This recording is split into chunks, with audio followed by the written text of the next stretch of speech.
Top 10 romance anime where the EX regrets breaking up with the MC. We've all been there, watching romance anime where someone makes the worst decision ever and dumps our beloved MC. Today, we're ranking 10 shows where exes live to regret it. Kicking off with number 10, White Album 2. Listen, White Album 2 is emotional torture disguised as a music drama, and honestly, we're here for it. Haruki's stuck in the most painful love triangle since Evangelion, caught between childhood friend Setsuna and the mysterious transfer student Kazusa. The real kicker comes when past relationships start haunting everyone involved. What makes this hit different is how it handles the aftermath of breakups. Characters don't just move on, they're haunted by their choices. When Setsuna realizes she might have pushed away something real, the regret is palpable. The show doesn't give you easy answers or clean resolutions. Instead, it serves you a masterclass in what could have been. That'll have you questioning your own relationship decisions. The piano scenes alone will wreck your emotional stability for weeks. Fair warning, keep tissues ready, because this one's designed to hurt. Sliding to number 9, Scum's Wish, Kampai. Oh boy. Here we go with the emotional manipulation Olympics. Scum's Wish is what happens when you take every relationship trope and crank it to 11. Hanabi and Mugi are using each other as emotional band-aids for their unrequited loves. And honestly, it's fascinating in the most uncomfortable way possible. The genius of this show is how it makes everyone simultaneously sympathetic and terrible. When characters realize they've been treating people like disposable emotional outlets, the regret hits like a truck. Particularly brutal is watching Sanae deal with Hanabi's rejection, or seeing how casual hookups leave everyone feeling more empty than before. The art style is gorgeous, but don't let that fool you. This show will drag your soul through glass. It's like watching a car crash where everyone involved is both the victim and the perpetrator. Mature themes handled maturely, but prepare for emotional damage that lasts longer than the actual runtime. Landing on number 8, Relife. Relife takes the second chance at youth, concept, and somehow makes it both heartwarming and absolutely devastating. Arata gets to relive his final year of high school, but there's a catch. Nobody can remember him afterward. Plot twist. He's not the only one playing this game. The regret factor kicks in hard when characters start forming genuine connections, knowing they're temporary.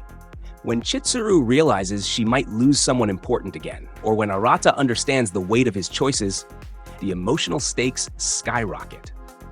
The show brilliantly explores how people change when given a second chance, but also how some regrets follow you regardless of age. Plus, watching adults navigate high school drama with their adult perspectives is both hilarious and cringeworthy. The revelation about who else is part of the program hits different when you realize how much emotional investment everyone's been hiding. It's redemption arc storytelling at its finest, with just enough heartbreak to keep you invested. Looking at number 7, Golden Time. Golden Time deserves more love, and I will die on this hill. Banri's memory issues create one of the most unique romantic setups in anime, where past and present versions of himself are literally fighting for control. When Linda realizes she missed her chance with pre-amnesia Banri, the regret is written all over her face every single episode. But here's where it gets spicy. Coco's character development is absolutely unmatched. She starts as this obsessive borderline stalker character chasing Mitsuo, but transforms into someone genuinely worth rooting for. The moment she realizes how toxic her behavior was, no, actually, it's genuinely beautiful character growth. The supernatural elements with Ghost Banri might seem weird at first, but they represent internal conflict better than most psychological dramas. Linda's quiet suffering as she watches Banri with someone else, knowing she had her chance, is heart-wrenching. The college setting also feels refreshing after endless high school romances. This show understands that moving forward sometimes means accepting that timing matters more than feelings. Moving to number 6, Orange Time Travel to Prevent Suicide. Orange goes hard with its premise and somehow sticks the landing. Naho receives letters from her future self warning about Kakeru's death, and suddenly everyone's dealing with the weight of preventing tragedy while navigating teenage romance. The regret theme runs deeper than just romantic relationships here. Future Naho's letters are basically one giant "I should have done more" confession, and watching present Naho struggle with that knowledge is intense. When characters realize their inaction contributed to someone's suffering, it hits different than typical romance drama.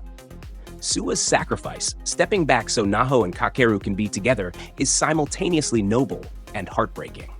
The show tackles depression and mental health with surprising sensitivity, making the stakes feel real rather than melodramatic. Sure, the time travel mechanics get a bit wonky, but the emotional core remains solid.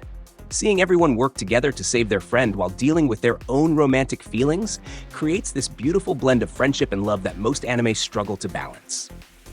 Reaching number 5. Nana? Nana is the gold standard for messy adult relationships, and nobody can convince me otherwise. Two girls, same name, completely different worlds, sharing an apartment, and somehow becoming each other's most important person. The romantic relationships surrounding them are a beautiful disaster from start to finish. Nana Osaki's relationship with Ren is pure rock and roll tragedy. When they break up to pursue their music careers, the regret becomes this living, breathing thing that affects every subsequent relationship.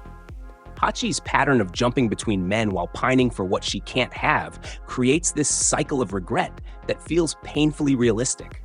The show doesn't romanticize toxic behavior. It shows the actual consequences. When characters realize they've hurt people they care about, the emotional weight is devastating. Takumi might be one of the most complex villain characters in romance anime because you understand his motivations even while hating his actions. The unfinished manga situation is tragic, but what we got is pure relationship storytelling gold. Nana understands that adult relationships are complicated, messy, and rarely have clean resolutions. Stepping into number 4, Just Because. Just Because is criminally underrated, and I'm not taking criticism on this.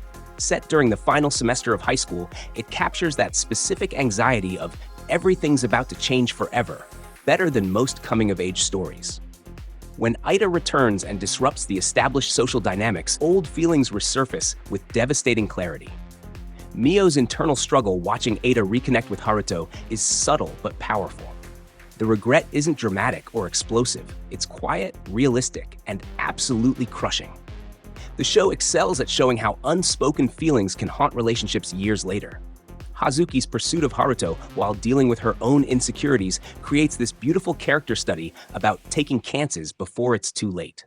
The photography club subplot might seem random, but it perfectly captures how high schoolers use hobbies to process emotions they can't express directly. When characters finally start communicating honestly, the relief is palpable. This show understands that sometimes the biggest regrets come from things left unsaid rather than dramatic betrayals. The realistic character designs and natural dialogue make every emotional moment hit harder. Climbing to number 3. True Tears. True Tears is a masterpiece of emotional manipulation that somehow doesn't feel manipulative. Shinichiro is caught between 3 girls, each representing different aspects of his life and personality.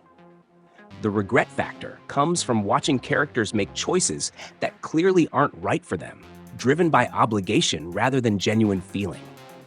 Hiromi's situation is particularly brutal. Living in the same house as the guy she loves, watching him struggle with feelings for someone else while dealing with family expectations. When she finally admits her feelings, knowing it might destroy their family dynamic, the emotional payoff is incredible. No's childlike wisdom about tears and flying creates this beautiful metaphor about emotional growth and letting go. Aiko represents the safe choice that ultimately satisfies nobody involved. The show's genius is making every girl a legitimate option, while clearly showing why each pairing would or wouldn't work. When characters finally acknowledge their true feelings, the regret from all that wasted time is overwhelming. The festival climax remains one of the best emotional crescendos in romance anime, period. Rising to number 2, Domestic Girlfriend, Domestic na Kanojo. Domestic Girlfriend is absolute chaos, and somehow that makes it brilliant. Natsuo's love triangle with 2 sisters becomes infinitely more complicated when his dad marries their mom. Family dinners have never been more awkward, and the emotional damage is off the charts. What makes this show fascinating is how it handles the aftermath of impulsive decisions. When characters realize their choices have consequences beyond just themselves, the regret becomes this multi-layered nightmare. Hina's sacrifice, breaking up with Natsuo to protect his future, backfires spectacularly when he ends up more damaged than before. Rui's attempt to be the better choice creates its own set of problems when she realizes she's competing with a ghost. The show doesn't shy away from showing how complicated adult relationships can be, even when teenagers are involved. Sure, the premise is absolutely insane, but the emotional core remains surprisingly honest. When family obligations clash with personal desires, nobody wins cleanly. The regret isn't just romantic, it's about how selfish choices affect everyone around you. And finally, claiming number 1, School Days. School Days is the ultimate cautionary tale about treating people like objects, and honestly, Makoto deserved what he got. This show takes every harem protagonist's worst impulses and shows exactly why those behaviors are actually horrifying in real life. The genius of School Days is how it starts as a typical romance before slowly revealing the monster hiding beneath the surface. Makoto's treatment of Kotonoha and Sekai isn't just bad, it's genuinely disturbing when viewed through a realistic lens. When characters finally realize the extent of the damage they've caused, the regret is immediate and devastating. Kotonoha's psychological breakdown isn't played for sympathy, it's the logical result of emotional abuse. Sekai's final decision represents the ultimate consequence of pushing someone too far. The show doesn't romanticize toxic behavior like most harem anime do. Instead, it shows the actual psychological damage that comes from treating people as disposable.